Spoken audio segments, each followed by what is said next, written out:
My name is Richard Thompson, an adjunct professor here at Mercer, teaching 3D modeling and animation.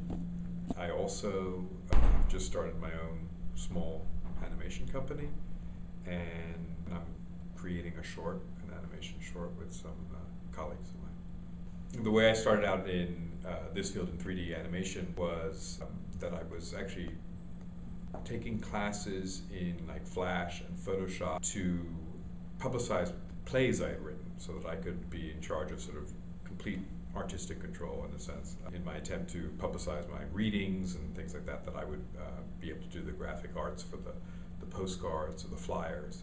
And then in Flash I created my own website and everything, and then at the end of that class, the teacher sort of opened the door and sort of said, look, this is a very hot program right now. It's called Maya. If you're really interested in animation, this is maybe where you want to go. And so I did a little research over the summer, and I got started, and this is going to sound really weird.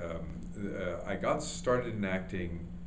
I remember I'd gone to a high school in England, actually. And the reason I say that is that when I came back to the States for college, I was a little bit of an oddball. I mean, I wasn't your sort of standard born and bred American because of that experience. And so I was trying to fit in with my friends, but I wasn't the same as everyone. And I remember that the one thing that they would listen to me on was sort of music, and because at the time it was like the second British invasion, so I knew a lot more about it because it had already sort of happened in England, that kind of music. We did this thing, and this is going to sound really crazy. We did this thing called there was an air band contest at the college that I went to, and we went out for it, and it was like this big thing. I mean, this really huge thing, and it took over a whole night at the student sort of center pub thing, and it got bigger every year, and we won it our freshman year, and then made it to the finals every other year, but never won it again. But I was it's just ridiculous, the lead quote unquote singer. And what's funny is that I cannot sing at all. But it's perfect, you're air band. But I remember enjoying that experience, but also enjoying the fact that my friends in this particular instance would actually let me take control, sort of be in charge and have, in a sense, have creative control again. And so I enjoyed that experience. And that, if anything, got me towards being an actor. I remember going back to England one summer after my junior year. I had no idea I really didn't know what I was going to do, and I hadn't done any acting. And I remember one of my best friends from there, and I hooked up with him again, and he asked sort of like what I was planning to do. And I said, I think I want to be an actor. It was very strange because it came out of almost nothing. I mean, nothing substantial, nothing concrete. And then my senior year in college, so a friend of mine asked me to, because of my English background, that I should go out for there was a club, theater club, that they were doing The Elephant Man, and that I would be good for the Dr. Treves, the doctor in it, not the actual Elephant Man. Anyway, I went up for the audition and I got the role of the Elephant Man, actually. And I think what attracted me most about acting is the possibility of being other than myself. And the roles that throughout my career as an actor, the roles that I enjoyed the most were the roles where I physically and vocally was allowed to transform. One of my, definitely one of my most memorable experiences was meeting Arthur Miller. I auditioned for the Broadway show, Broadway Death of a Salesman. Death of a Salesman had been my favorite play, and I walked in. I had been told beforehand that Arthur Miller would be at the casting. I met him. I met him, and kind of a funny anecdote is that he was sort of important. You know, it was because he was there probably at the casting thing that I actually got cast. It was kind of cool because I went in. I remember going into the audition room and seeing, trying to pretend like it was nothing to meet Arthur Miller, but it was like crazy.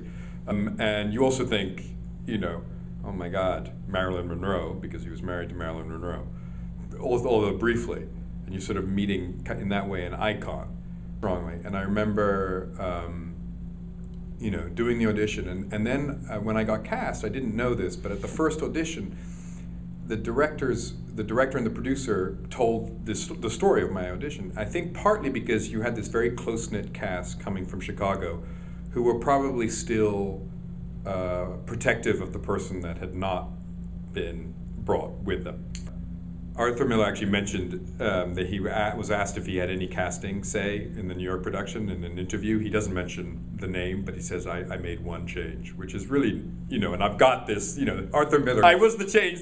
My name isn't mentioned, but I was the change. So at the first rehearsal, you sit around and, and everyone knew each other but me and this other actor who was replacing even a smaller role. And so the producer and the director talk about my casting thing, probably to try and make the rest of the cast accept me, in a sense.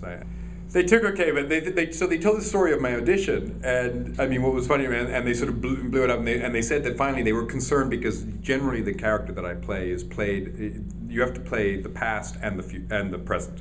And in the past, he's always been played as this nerdy character. I was playing Bernard, and the neighbor's son to the Lohman family, and it's always played as a sort of nebbishy guy because he's supposed to be good at math, he's supposed to be a bit of a nerd, and then he grows up to be this successful lawyer, and that's in juxtaposition to the main character's sons who end up being failures. And so apparently the role is also, it's Arthur Miller in real life. And so he's always apparently been upset by the fact that it's always been played by some, nerdy, small guy. And so what happened is I went to the audition and I thought, this is crazy, I'm never going to get cast in this role because the main young character is a football quarterback.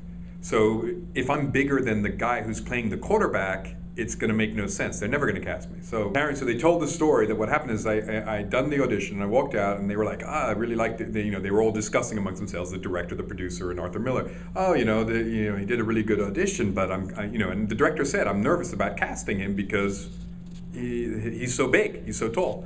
And Arthur Miller, apparently, this is what they told, stood up and said, why not? So I was like, so they tell this story the first day that I'm meeting the cast. Anyway, the guy who's going to play my dad, who's going to play Charlie in the play, leans over to me and says, quietly, you better be fucking good.